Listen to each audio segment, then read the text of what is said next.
Check, check, check. Let's go. Welcome to TMF. Tonight stands for Thursday Morning Fantasy because we are recording on a Thursday. It is most definitely not the morning, but fuck you guys. I got to work. So I've got a hot helping of rankings today. I've got actual team discussions instead of just this is where you rank, blah, blah, blah. You scored this many points. I've also got a game-by-game analysis.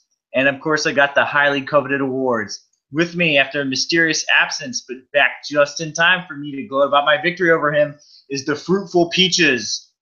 Ooh, yeah, that victory was something. Hey, man, if I don't win the championship this year, which I probably won't, I'm going to hang on to that win for literally the rest of this season. I need whatever I can get because most seasons end up with me being very, very, very sad. That's so true. So, well, I mean, if we get to the, are we gonna get to the Zeke news? The new Zeke news? Breaking news. Yeah, break it. Do it right here. So breaking news. Zeke, his injunction or whatever has been thrown out of the court, and he now has to either file another one or he can't play. So, yeah. Me and being able to know that went out and got both of the backup running backs for Dallas, and I'm going to see who ends up being the guy. So, oh wait, Zoo, who is that you drafted again? Okay, now Mr. Snick is just being an asshole. So Darren McFadden. Yeah. So I drafted Darren McFadden back whenever Zeke was still suspended. And then literally the 2 days or a day before the game, some judge in Texas who clearly had Zeke on his fantasy team said, nah, I want to win my week this week. So he said, Zeke, you get to play. And so Zeke's been playing. Darren McFadden didn't do jack shit. So it basically looked like to me like nothing was going to happen and Zeke was just going to get to play. So I dumped McFadden because he wasn't even on the active roster. 2 weeks later, now we have Zeke suspended again. He picked Mr. Peaches grabbed Darren McFadden. It was started the day on Thursday, which meant that there wasn't a waiver pickup like wait time at all. So he just picked him up as soon as he wanted him. So I'm kind of really super salty about that. But however, Zeke can file another injunction and can still play, so it's not a surefire thing. However, if he doesn't, it's looking good for me. Yeah. Well, according to the lawyers over on Reddit, he looks like he could still be able to play like 6 more weeks, which would get us to almost the final week of the season. So, yeah. But he would be out for fantasy playoff times if they kept the same ruling. I'm looking at my schedule here, Brandon, and I just won our only game against each other unless we both make the playoffs. Do what? So I said, I only play you the one time this season. So I won our season, season matchup. So suck it. So let's move on. Stop talking about us. The standings are really fucking crazy right now. We have 7 teams that are 2-3. We have 1 team that is 3-2. So we have 8 teams that are literally within a game of each other. And both of the team league leaders lost their first games this week.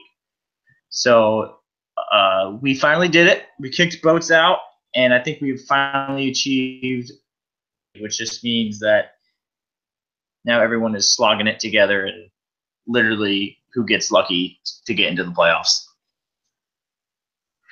which is going to make a lot of people mad and a lot of people happy.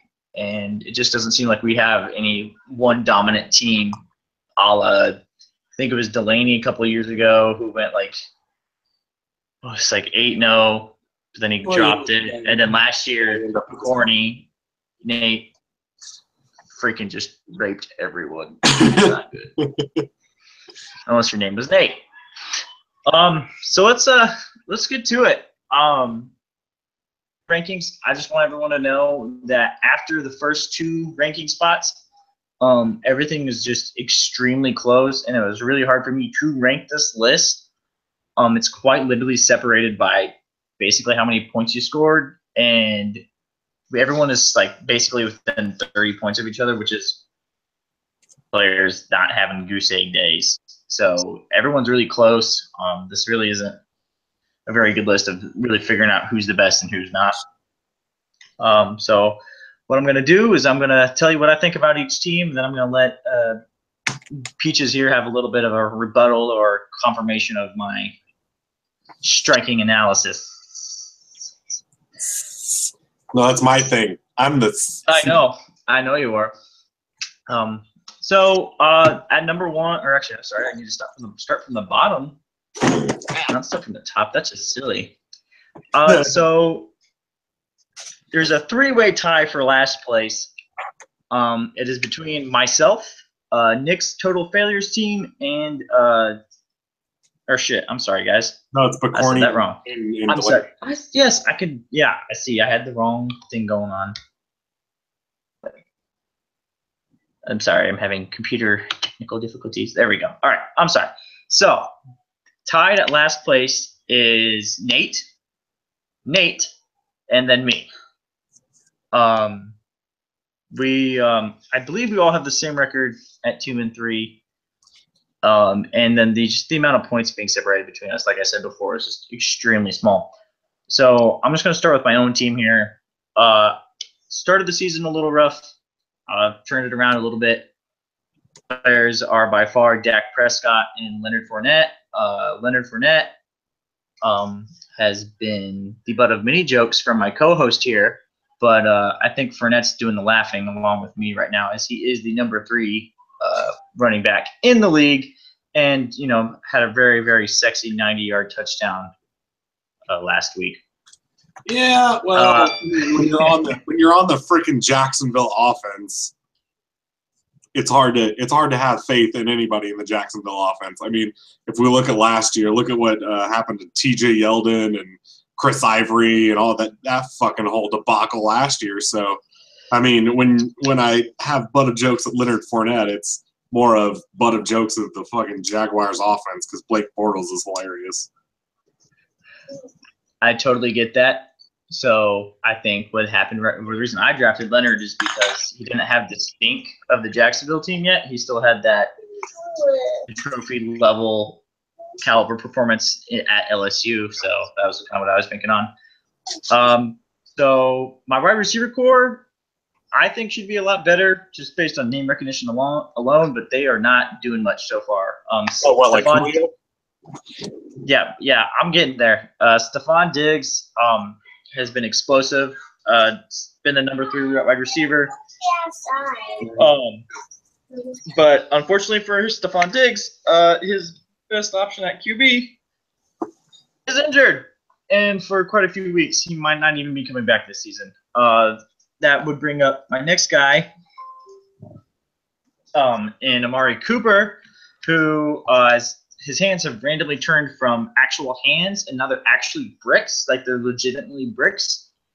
And he's rated as the worst wide receiver by the website Football Focus, or I think it's Pro Football Focus or something like that. Anyway, he's really bad. Oh, and his QB is also injured. And then finally we have my number 1 draft pick, Julio Jones, who doesn't have an injured QB. Instead, he's just straight up injured. So it's been fun with the wide receivers. I picked up some running backs. I had some running back issues last week, and it seems like I fixed it for the week. And so, come next week. As far as my future outlook goes, I think it's lukewarm, because let's face it, Julio Jones is not going to stay shitty for the rest of the season unless he gets hurt. Well, unless he gets hurt. Let's think about it this way. Remember last year in fucking Hopkins for you? Don't bring up that motherfucker. Yeah, exactly. Oh, my God. Is this going to be another Hopkins situation for you, buddy? Well, it shouldn't be, because last year had a literal turd throwing to him. Yeah, it's so true. He's not even in the league anymore. Actually, wait. He's a 3rd-string backup. Ooh, boy. I just don't want to talk about it. Okay, can we just not? It still hurts my soul. Just still hurts my soul just so much. That's not what I wanted. So What are your? I don't know. What are your thoughts? Got any thoughts on my team? I know mean, they leave a bad taste in your mouth because I just beat you. No, there are 2 other teams that are tied with you for worst, not just your own. God, you vain motherfucker. I just started with myself. I'm sorry. I just wanted to get myself out of the way. I was doing it because I think Stephon Diggs. You know, he has talent. He's probably going to turn it around. I don't think he's going to have the amazing games that you were enjoying a couple weeks ago, but I think he's going to turn it around to be a solid wide receiver. Julio Jones, obviously. I mean, unless Matt Ryan keeps sucking ass, is going to pick up a little bit. I don't know what the fuck happened to Amari Cooper. I don't know. I'm glad I don't have him. I tried to trade him with you, and you didn't want to do that. That was probably a dumb move by you. But not really, because weren't you're trying to trade me some running back who literally got injured the next week.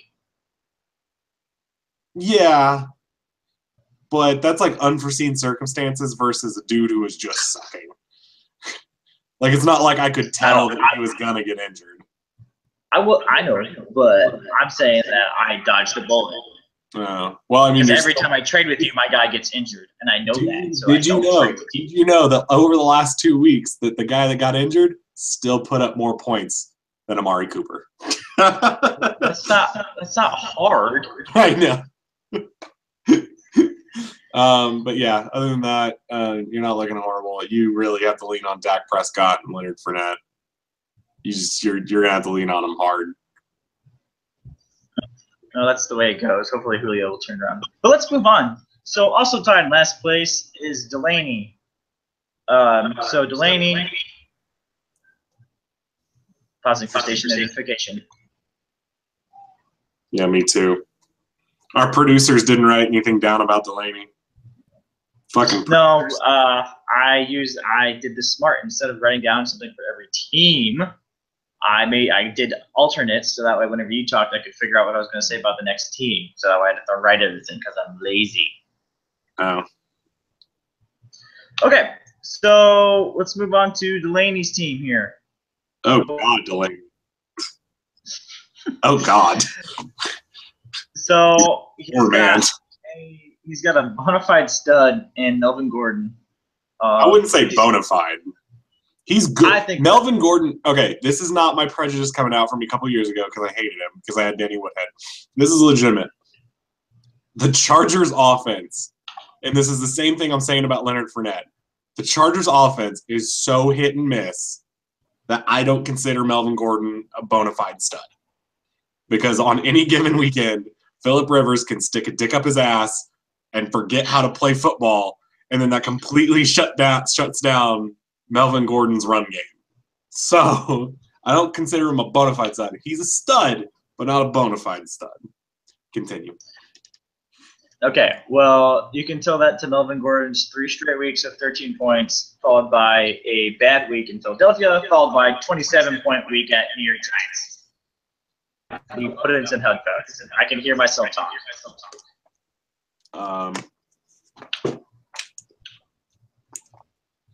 The only headphones I have are iPhone headphones.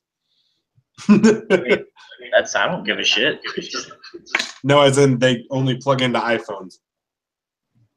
Oh, because you have the stupid updated iPhone. Right. I don't know where I put my blue headphones. Stand by. I'm going to sing you a song. Hang on, where's that? I'm a lover. I'm a smoker. I'm a midnight toker. I'll get my loving on the run. I don't remember how the rest of the chorus goes, but I'm gonna sing it anyway. All right, stop singing.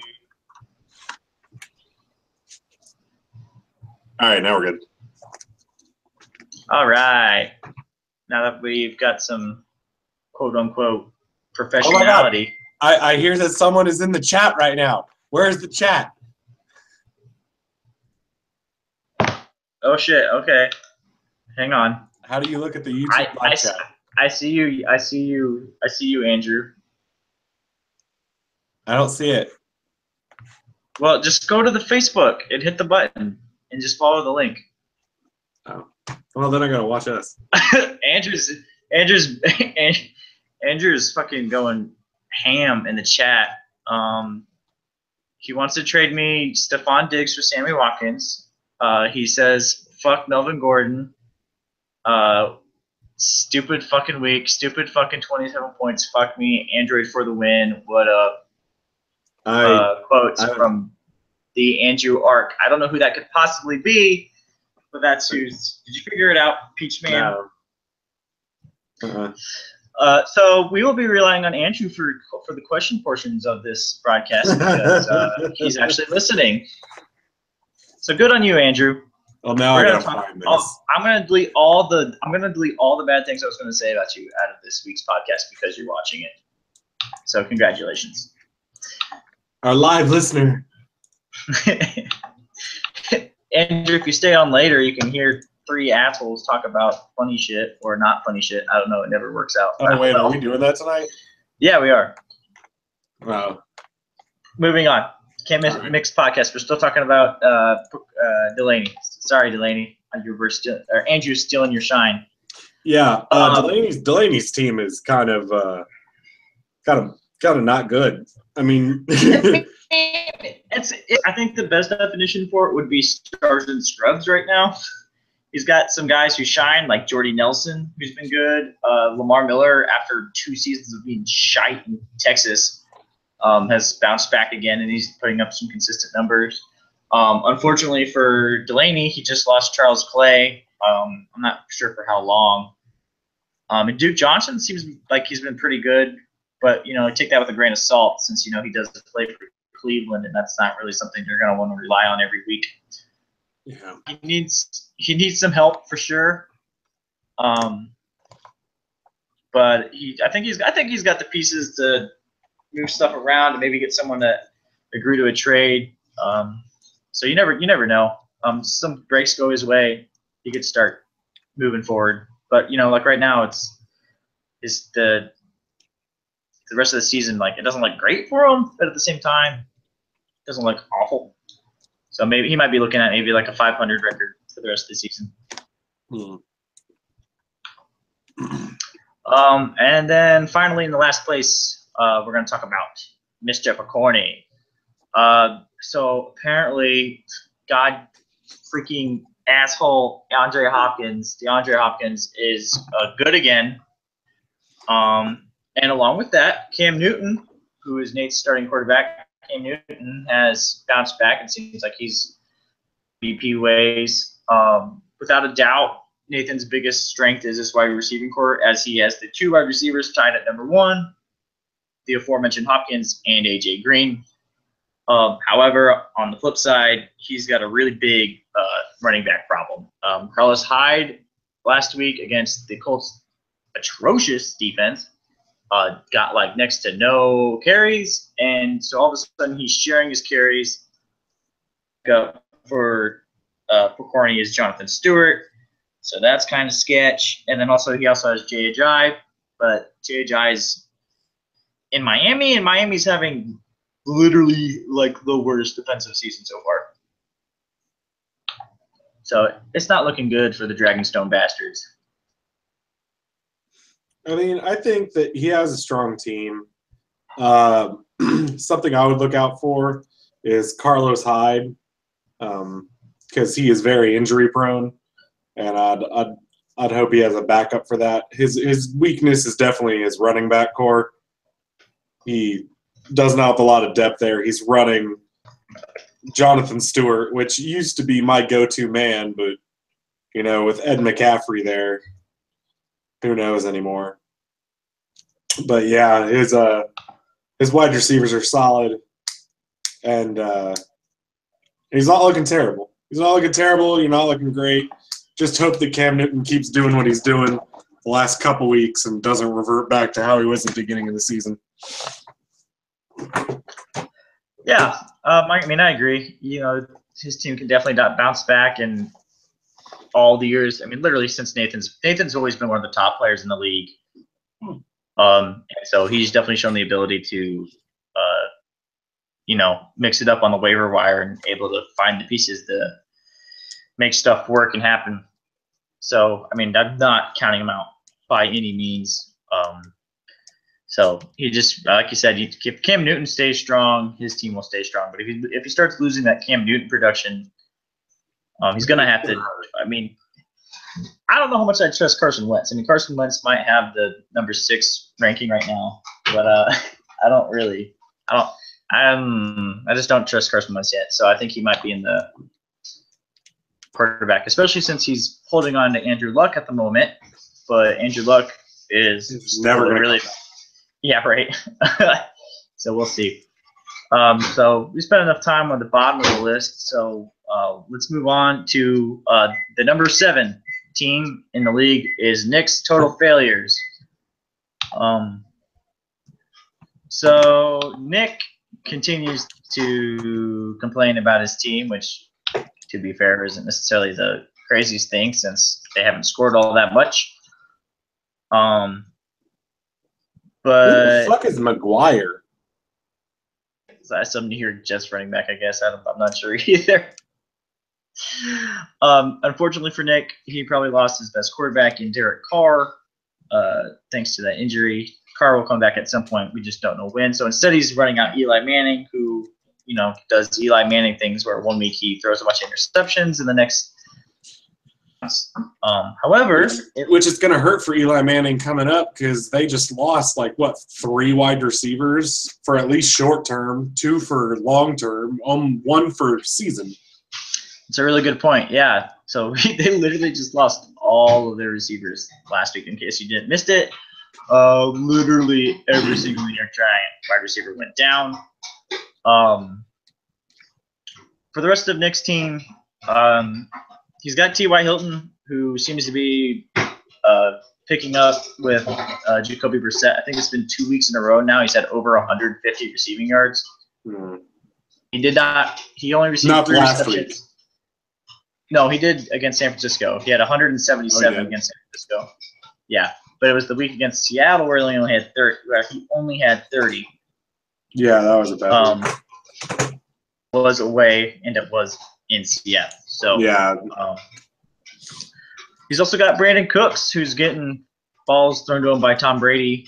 So that's always going to be decent production. Now, with all the weapons Brady has and the way Bill Belichick likes to spread out the offense, it's a little questionable about how many points you can expect each week, but it's a solid receiver. Hey guys, fantasy football just bothered me. So he's also got Ty Montgomery, who was injured last week, and which is what helped me win against Peaches last week. Ty Montgomery looks like he is going to be bouncing back. So this is not a team I would sleep on as much as Nick whines and complains about his team being on IR and everything. I think he's got a shot at bouncing back. Oh yeah, I mean, even if a couple of these. Hold on. Why the fuck, Nick? If you ever watch this, why the fuck do you have Devonta Freeman on your bench? Hello, did I lose him? Were the Falcons on bye last week? Yes, they were. Okay. Well, Nick needs to get on top of switching Devonta Freeman back into his lineup and taking Eddie McGuire or whoever the fuck he is, the Jets running back out. But shut up. I'm sorry. I don't let people just do that. That's just so. If we're gonna win, do it legitimately. But yeah, his team, if he wasn't suffering through so many freaking injuries, he would be a top contender right now, honestly. Yeah, I think he had a rough couple first weeks. I think that's probably the biggest issue for him is just trying to get over that hump of losing in the beginning. But he's actually tied with everyone else at 2-3, so it's definitely within reach. And it's not like we're so far in the season that trying to catch up to the 4-1 that hard. Especially when one of the leaders is Andrew, and apparently he can't win a game when he scores more than 90 points. But he wins if he scores less than 85. Speaking of which, that transition though, because that's who's next. it's Andrew's double discount team in the number 6 spot, dropping 2 spots from number 4. Andrew finally lost. It appears to me that Andrew wins when he scores less than 85 points. So when he tries to score a whole bunch, the gods kind of bring down the hammer, apparently. That was actually something that the witch that he went to earlier in the year dictated, that he has to limit his team to scoring less than 75 points. And if he didn't, then he would automatically catch a loss because of his hubris. Well, he did pick up his most favorite player of all time, his one true god, Josh Gordon, who is still suspended and with the Cleveland Browns yet again. But we all know how much of a hard-on he has for him. Yeah, that's like me carrying on to Eric Decker still, because there's no point. Like, there's literally no point for me to carry on Eric Decker. So why the hell does he have Josh Gordon, who hasn't been talked about getting off suspension since, like, I think it was like August? Because I went on to Andrew's team and I saw that, and I was like, why the fuck do you have Josh Gordon? Is he maybe going to come back from suspension sometime soon? And if you go onto Josh Gordon's page on the app, the last time it was updated was August 25th, and it says he went to rehab 2 months ago. While it is a positive development, it still looks like an extreme long shot he'll be back to play this season. So really, he's just wasting an entire bench spot because he likes the guy. Well, I mean, okay, that isn't true. I have seen that he is coming back, and that's why he signed with the Cleveland again. Andrew in the chat right now is screaming at you. He's coming back. He just had a documentary made. Out of rehab. He's looking for that Hollywood. So that's what he's going for right now. And so it's possible. You'd also have to think, when's the last time he played a football game? Over a year? Yeah, but he's gonna be productive no matter what in Cleveland. And by productive, I mean productive Cleveland by standards. There you go. Yeah, I'm not like what King Britt's kind of doing right now. He's got the number 1 quarterback right now. He's got Aaron Rodgers, who looks like Aaron Rodgers, and then he's got Alex Smith, who I was surprised to find out was the number 1 quarterback. But I don't know how much. I mean, the one thing about Alex Smith is that he doesn't turn the ball over, and so that's points you're not losing via the interception, which is really important. And this year, it seems like Alex Smith has remembered that throwing touchdowns are a good thing. We'll see how that plays out for the rest of the season. I could see Alex Smith keeping this up because he's a veteran quarterback. He's really smart. He knows what he's doing. On the other hand, I could also see him kind of revert back to old tendencies. But either way, if either Aaron Rodgers gets hurt and he's got a really good backup, or Alex Smith falls off and he still has Aaron Rodgers, or he can use it as trade bait. So we'll see how that works out for Andrew. They actually have a halfway mediocre, decent-ish quarterback there, so anyone want him, he's up for trade.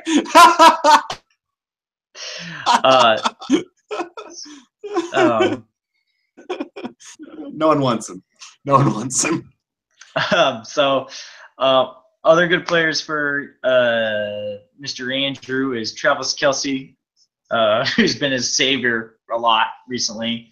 He's also got a apparently stellar Ravens defense. And then he's got Doug Martin, who I believe had a pretty good he did first week back. 13 points, 1 touchdown. And so I've always liked Doug Martin, but he's running the New England running backs right now. And that's first week he got 22 and 12 points, and then after that he's gotten a total of 12 points over the last 3 weeks. See, I think the reason why he's running that New England running back is because DeMarco Murray has reverted back to 2 seasons ago when he sucked. And he's really just – no Tennessee running back is really having a fun time out there this year. And I don't know what the hell happened, but both DeMarco Murray and Derrick Henry.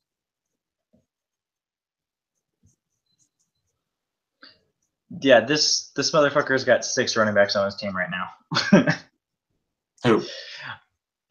Andrew does. Andrew's got 6. He's got 6 running backs on his team right now. I have more than that. We'll get to you. Larry Fitzgerald has actually kind of had a bit of a resurgent season after a couple of years of being meh. So Andrew's got the lead right now, 4-1. He's got a 1-game lead over the Spanish Inquisition. So that's always going to be helpful. Forgetting you don't have those wins already. Brett. Or are you just talking about division? I'm just talking about division. Huh? Just in the division. I'm just talking about in the division. His division to make the playoffs. So 4 wins are already in the bank. So his team's solid enough to, keep him afloat. There's definitely room for improvement. So we'll see what happens. Looking at his team, I think he needs to replace, one of his running backs, although he's got so many that he probably can stream them well enough. As long as he makes the correct decisions each week, he'll get enough production out of there. So I think he's probably set on his team. So he just has to drop running backs whenever he drops and pick up the correct running back.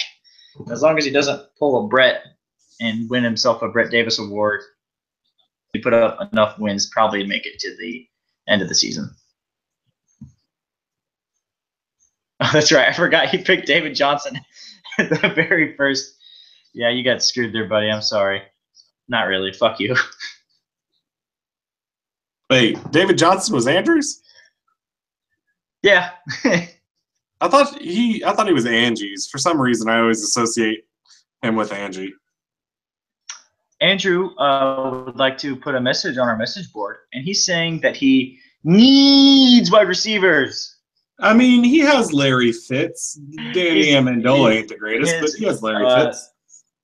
This TMF trade board is brought to you by Andrew, and he says that he's trading Alex Smith for wide receivers. Yeah, go fuck yourself. No one needs a quarterback. Andrew, no one's gonna jump on that deal. Yeah, no one needs a quarterback in this league at all. There are so many quarterbacks you can stream. No. You're gonna have to give up something more special for that. And plus, you're betting on Josh Gordon. Josh Gordon's about to come back, buddy. So there you go. You're fine. Yeah, Josh Gordon. He's got a Josh Gordon's coming back. Yeah, he has a documentary by itself. I mean, I might just go into the league and give you 40 points just automatically, So we'll find out. All right, let's move on. We've taken like an hour to talk about 5 teams. 5 is Peaches Snakes. It's been a rough 3 weeks for Mr. Snake. He's on a 3-game losing streak. Yeah, tell me about it. His tight ends by far is his biggest strength, as he has Gronk and Cameron Brate. Is that right? Cameron Brate. Which his projecteds are already always terrible, but I'm not gonna say always. He most of the time puts up decent numbers, like solid numbers. Yeah. So obviously, given the status of his team and the way that his tight ends are really, really good, you should probably be playing one of them in the flex spot. Your reliance on LaShawn McCoy is starting to become a big weakness. And just let me finish the rest of this article. We can argue about your team here in a second. Just give me a second. To Brandon's waiver pickets, he's been in the desperate mode when it comes to running backs. He's been picking them up like candy and then dropping them when he's done using them. And then he also, like we mentioned earlier, he finally dropped Eric Decker. And Eric Decker has been a Peaches staple since he first came into the league. So it was a really big moment when he dropped Eric Decker. But as far as his team goes, Crabtree has been really, really good, as long as Derek Carr was chucking the ball to him, and now he's injured. And starts producing to make up for the LaShawn McCoy and the inevitable Crabtree decline. So honestly, actually, Crabtree had a decent day last week with E.J. Manuel throwing the ball to him. It was just that the only really off week that Crabtree's had was the 1 week that that Derek Carr couldn't do anything. That was his one bad week, and then he was injured and out for the Denver game, and that he picked up exactly right where he left off against Baltimore. But that being said, yeah, my team's weakness is definitely the running back situation. Either I can have LaShawn McCoy go off, which I don't understand how he's not going off, because let's be real. Their team has not changed from last year, so I don't understand what exactly got worse from last year to this year. The only thing I can think of is Sammy Watkins, which, granted, Sammy Watkins had the speed to spread out defenders and, make more people get out of the way for him, but I didn't think it would be that big of a fucking difference. Clearly, I was wrong. All right, so I'm gonna move from your team here real quick because I got a breaking trade rumors. All right, so there's a trade rumor going around that Sammy Watkins and Mike Gillislee, whatever, is going to be traded for Stephon Diggs. I'm just gonna ask Andrew real quick since he's in the live chat. I'm assuming you sent this before I shat all over Mike Gillislee from New England. I'm not gonna lie, Andrew. If you're watching this right now, do you know Zoo's stance on New England running backs? Because if you don't, he'd be very happy to share them with you. It's a big thumbs down. Actually, wait. Oh, there's a second one. It's 2 thumbs down on the New England running backs. What did you say about running backs and Bill Belichick, Zoo? Oh, right. I'm pretty sure that,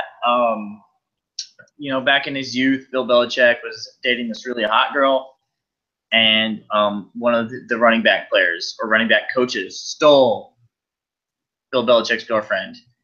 And so from here on out, Bill Belichick is just trying to screw over the running backs with a pickle if he can help it. He likes to bend them over just right in the ass. A big fat pickle. So yeah, you're back to your team. We're all over the place. He hasn't looked great with the 3 straight losses. You're working the waiver wire as much as you can. So I think, you're going to hit onto something sooner or later. You got the backup from Minnesota. You just picked up the 2 guys who'll be replacing Ezekiel if that happens. So, I mean, it's not like I dropped anything crazy for him. So, yeah. So you could bounce back. I think you could probably find someone in this league stupid enough to trade for Gronk. So if you were really looking to move that. Oh, what? You didn't like my Gronk trade last year? Who did I trade Gronk with? I forget. I believe it was Andrew. Andrew. I mean, that's how you got LaShawn McCoy. I'm pretty freaking sure. I remember who I got for Gronk. I forgot who I traded with for Gronk. But that was one of the keys to how the fuck I did so well last year. It normally so here's a little fun fact in FF. Normally, at the beginning of the season, I like to make a big trade because for some reason, whoever I draft at the beginning of the year seems to get injured very, very heavily. So what I like to do is draft who I want and then trade because eventually they're going to get injured and I'm going to be fine.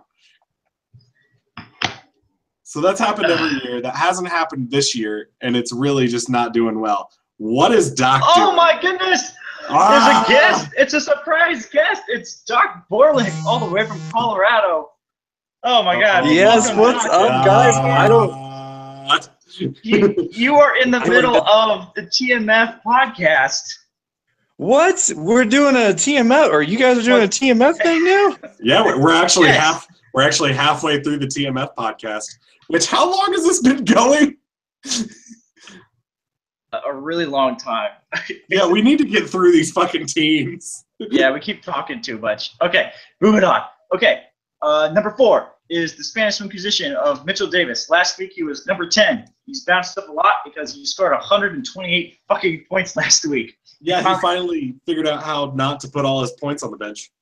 Yep. Okay, I'm not going to list off all of this stuff, but I'm going to say because I'm now going in quick mode. Look, his team is scary, and it's been scary every week. The only problem is he's literally Chuck Pagano. He is holding back his team as a coach, all right? He figured it out last week. If you can keep figured out, this team is going to – and the scary part is he's 3-2. He's literally has the third best record in the league, all right?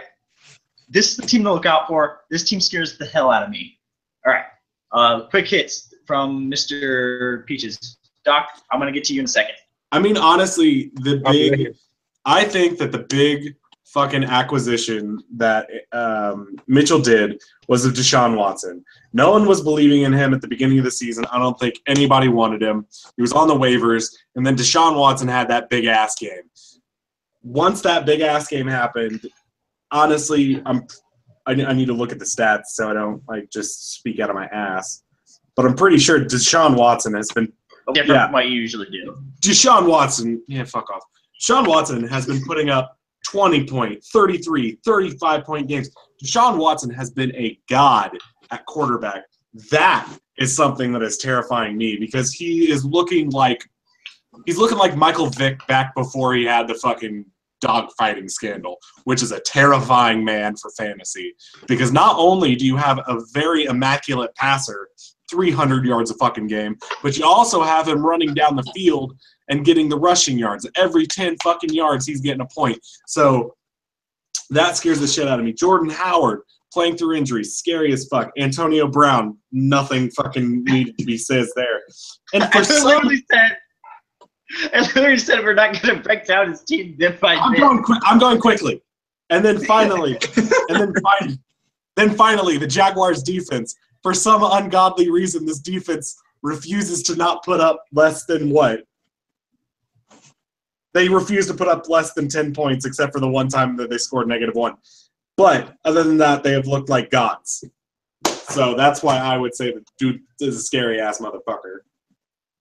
He is scary, just as long as he plays his defense right, because his bench sucks. All right, moving on. Number 3 is, holy shit, it's the guest who just showed up. It's Doc C137s at the number 3 spot. Doc, you were number 3 last week. How do you feel? Okay, I'm sorry. I'm just tuning in. What is it that we're speaking of here? First player of mine? No, we're just talking about your entire team. Yeah, your team is ranked number 3 in the league right now. That is where I ranked you. You are number 3 for the second week in a row. You know, we've really been working hard towards this. Manager, I kind of thought we'd actually be a little more, but looking back, godly idea what I'm doing.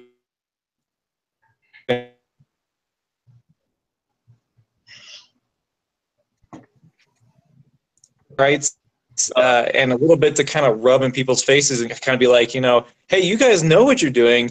I clearly don't, and yet I'm kicking your ass. So, overall, we're having a great season so far, and I hope we have great success here throughout the rest of the season. It's still early, too early to really get into it, but I think we'll be playing good the rest of the season. So you lost Greg Olsen to the injury, the IR. So tell me, how much longer do you expect Greg to be off, and when do you think he's going to start practicing again? I mean, is he going to be ready for the end of the year, or? I don't. I'm not sure. Honestly, I'm not too hopeful in it. I've been hanging on to him. I've been hanging on to him simply because I know myself well enough to know that I'm going to get really confused later on, and really everything. Going to get into one big deal where I'm going to be like, well, I my back.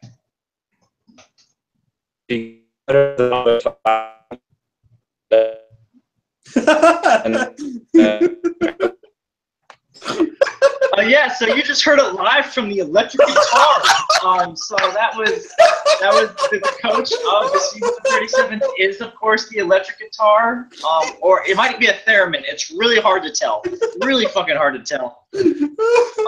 Doc, I'm actually going to have to mute you for the rest of this podcast because no one can understand a fucking word you're saying. Nope. Because of that, oh my God, I couldn't hear a single fucking thing you just said at all. That didn't work. It was just like, Did it work? I think so. Okay, so I've got the control room powers. Doc, you can check back in 5 minutes. You'll be out of timeout by then. So we're gonna finish the rest of this podcast now. At number 2, holding tight to the same place she was at before, is our one and only lady, Angie. Why is Angie in third place? Or second place? Because she scored 460 fucking points, which is the most out of anyone. She is 2-3, but she scored the most points. She's literally has more than 100 points scored against her than the next closest person. She is experiencing what I call me. She's doing what happens to me every year. Well, see, I just don't understand it. I mean, I get she has three studs. She has Gurley, Evans, and Thomas. Ertz has been on a tear lately, so I can understand that.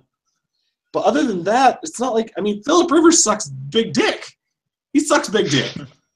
Like, I don't understand who in their right mind starts Phillip Rivers.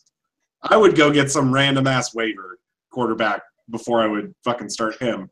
But for some reason, she is sticking fast with him. Well, let's play matchmaker here. Maybe she finally trades one of her players to Andrew for one of those quarterbacks that we were talking about earlier. See, but that's so dumb because you could pick up like a fucking Carson Palmer on the. I mean, I get it. He's not great either, but he's better than fucking Phillip Rivers. Phillip Rivers has looked like hot trash for so long. I don't like him. So I totally get what you're saying about her team right now, but you got to remember she did have Ezekiel Elliott, who just now got suspended. But she had him for a while. Okay, true. But on the same thing, she did have Ezekiel Elliott at a large discount because he didn't go until a later round because of that suspension. So I guess I understand that. But my question really is why she's second in power rankings. Did you just go off points, or did you look at the teams at all? It was okay. So the power rankings are primarily built off of points for, points against. Scored. Okay. Points. No, I don't look at points against at all. It's just points scored, your record. Okay. And because of the way the records worked out this week, with literally almost everyone at 2-3. Yeah. Basically, the only thing separating anybody was points scored. And then I looked into each team, and I tried to kind of figure out, it's really hard for me to look at every single player and project a team. Yeah. And so I try not to do that too much unless there's like a big injury or suspension or anything like that. So, like with Angie's team, she has scored the most points so far. She's been at the top of the leaderboard, 4 points scored for multiple weeks in a row. So it just seems like to me she keeps scoring points, and she's close enough in the records to be up there high enough. My problem with the reason why the Spanish wing position is so low is that he did have a lot of points that were left on the bench, and so he had 3 weeks in a row where he scored 60 points. And so for me, it's I understand that his team is good. I understand that the record is pretty decent, but at the same time, he has a track record of not producing that many points. He just scored 128 out of nowhere. He hadn't broken. I'm pretty sure he hadn't broken 90 at all during the season. Let huge swings in the gap, try and influence me. So most of the time, my rankings aren't where you projected to go. My rankings are, this is where we've been, and this is where you're at in the rankings. Now, that's why we go through by each team, and I say, I think the team will do better. I think the team will do worse. With her team, especially with Ezekiel Elliott being suspended, obviously that's a big question mark. But with the rest of her team, like you said, the rest of her team is pretty shaky. So I don't expect her to continue to succeed. So if I was to make a future rankings list, she would be closer to the bottom than at number 2. But as far as the season has gone, I think she has been the second best team. Yeah. Through 5 weeks of the season. She just keeps getting screwed whenever she plays someone. She always gets to play the person who scored. Literally, she played the guy who scored the most amount of points this week. She got 100. She got against Inquisition and got a 128 spot dropped on her. Now she did score 73 points, which is shit, but this fact still remains. Hey, can you hear me now? Oh, I thought I had you muted. That's so much better. That's so much better. I'm on the laptop. Okay. So you guys literally did not hear a single word that I said about it. No, I didn't. Hell no. Damn it! Hell no. It was. Well, I heard a couple. It sounded really good. I'll say, like, you did exactly what I wanted you to do whenever I threw that question. Just couldn't understand it. Yeah. Okay. Oh well. So finally, at number 1 for the second week in a row is Brett's Vatican City Violators. They did lose last week. However, he still had the second most points. Or crap, hang on. I don't remember. He's got good players. Kareem Hunt has been awesome. Russell Wilson is bouncing back. He's got the best kicker in Robbie Gould. He has 3 of the top 10 defenses. I don't really know what that's all about, but he's got it. As far as projecting Brett the rest of the season, as long as Kareem Hunt continues to play well and Brett continues to avoid earning his namesake award in the playoffs. I think his team is solid enough underneath all of that. But, it's really early in the season, so he could totally fall flat on his face. And Brett, just so you know, every time I predicted literally anything in the last year, it's always that gone team the opposite way. So hard. I did that baseball podcast I do. Or I did a predictions for the playoffs. Sorry, I don't know why that took me so long. And literally half the teams that I picked lost, and by lost I mean lost big. Also, Andrew, if you're watching this, those trades are insulting. Andrew is by far the worst trader. He's the trader who values the players just so much differently than everyone else, or maybe he's just trying to get a cheap deal each time.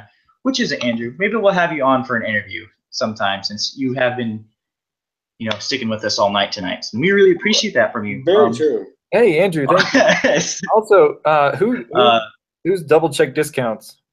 That's Andrew. Oh, okay. Andrew. Hey, Andrew, what's up? This just in, he's proposing a trade, quarterback Alex Smith for Sammy Watkins. I genuinely think that's not right. That can't be right. Because they're on the same. You have Alex Smith and he's trying to trade someone on your team. You can't trade 2 people. Okay, I'm sorry. I'm just reading the preview.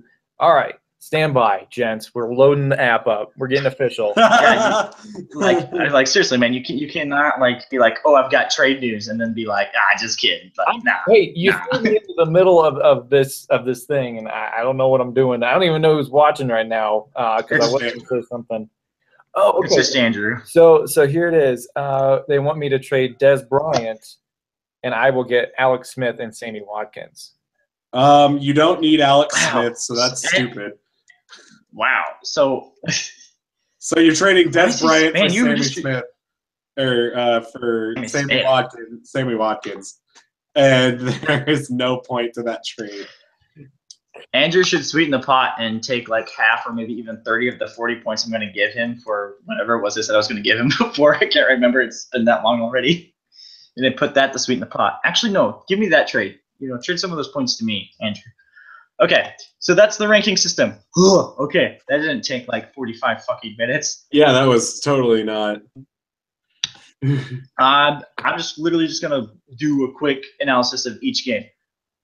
Moving on. So first up on my tabs is my game against the Snakes. We already talked about it. I won. I benched 2 of my players from Minnesota because they played Monday night, and I didn't want to take a chance of losing the game. I won by 11. GG Peaches. I got big games out of Leonard Fournette. He had 30 points, and Dak Prescott almost had 30 points. Yeah.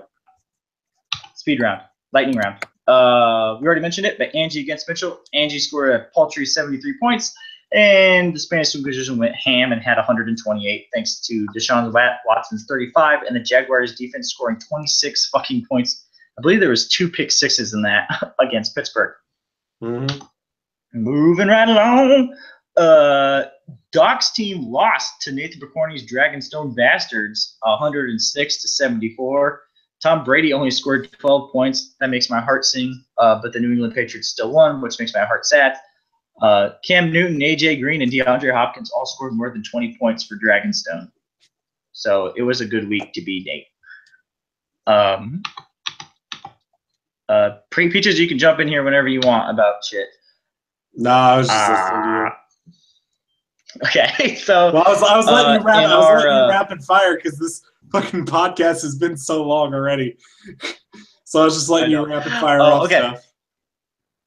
Okay, so in our Wimp Bowl of the week, it was Brett Davis against Nick Jones' total failures. The top team in the league only scored 66 points. And then Nick's team scored 73, which was enough to strangely beat the previously undefeated Brett's team. And finally, in the closest game of the week, it was Andrew's double check discounts against the Concord Trash Pandas of Nathan Delaney. It was a nail biter at the end, a 93-92 win. So that was super close. It was super entertaining. Definitely a good watch. I'm glad I was there to be a part of it. I'm so happy your thing is no longer fucked up, so I can actually understand what the hell you're saying. I have a professional mic sitting here ready to go. We're rocking now. I'm glad I could be here for the end of the show too. You've been here for like almost half now. Yeah, pretty much half. So that was our scoreboard from this week. So it's awards time. Woo! Ding ding ling ling ling ling. Yay! I didn't know this existed. I sent you a link one time, asshole. One time. Yeah, you're right. I didn't do it last time. So our first award, Cursed by the Gods, it's going to be Andrew. Congratulations, Andrew. Andrew! Nice. Yes. Like I said earlier, Andrew finally scores over 80 points, but he lost by 1 point. So that'll teach him to score. So remember, Andrew, you don't want to try to raise yourself to the level of competition. You want to drag people down to your level, and you'll beat them in a stupid fight. All right? So that's what you need to do for the rest of the season. All right? I want to see you win the championship. All right? 60 points to 54. I want to see it. All right? But it's not going to be your last, buddy. You still got at least 2 more awards coming up for tonight. So we're gonna move on to the luckiest asshole. You know who that is? Oh, that's gonna be Nick. He was Nick. He was playing the top team. He only scored 76 points, but the top team he's playing against scored 66. That's just luck. All right, this is plain stupid luck. I have Andrew listed as also the luckiest asshole. And I don't really understand that since he lost. I think that was a misprint. By the Gods, but he's not lucky. You can't be lucky and cursed by the Gods at the same time. That doesn't make any sense. I'm sorry, guys. That lightning round just like really killed me there. Aaron Rodgers is Holy oh God, Andrew, you're hilarious. Okay, so I'm gonna let Peaches step in on this award because I'm sure he's gonna disagree with me. But as far as smartest plays go, I'm gonna go ahead and pat myself on the back and give myself that award. I picked up a couple of running backs, including the Green Bay replacement running back Adams, who scored 18 points, which helped me defeat the Snakes. And I literally made the best possible option at every position. Like, it was like a perfect lineup for once in my life. Instead of leaving points on the bench, I did everything right, which is great because then I could shove it in Peach's face. Got anything to say about that? You want to choose someone else? It's not official. When did Mitchell pick up Deshaun Watson? I don't know, probably 2 weeks ago. Well, I think it was last week. Yeah, it was last. Well, it was last that'd be the smartest pickup for sure. Well, I mean, I feel like that's the smartest play, honestly. He picked him up last week, played him. All right, well, you guys can be fucking co-guys, whatever. But the smartest play has to be picking up Deshaun Watson. He has a stud quarterback for the rest of the year. It's insane. Yeah, see, I'm not that high on Deshaun Watson, but we can get into that next time. That would be Mitch. Mitch won that corner. Okay. And finally, we have the Derp Award, or also known as the Brett Davis Impression Award. And that's going to go to 2 winners. We have 2 co-winners. We have Brett and Andrew. Andrew won another award. Congratulations. Andrew cleaning it up. Brett literally needed Brett